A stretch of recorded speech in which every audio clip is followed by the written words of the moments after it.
Жил зам тэр ослын улмаас 600 гаруй хүний амь насах болдог. Тийм шүү тийм. Та энэ хэд байгаасаа гэж бодож байна? Ядаж 10 дахин буурасаа л гэж бодож байна. 10 дахин гэдэг чинь 60 гэсэн үг үү? Эдгээр 60 хүн байвал яах вэ?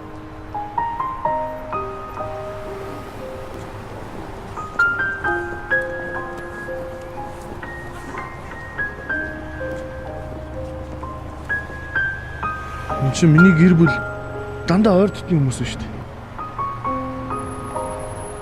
Та энэ тон дээр итгэлтэй байна уу? Гүг. Бүр энэ тод тийг байх хэвээр.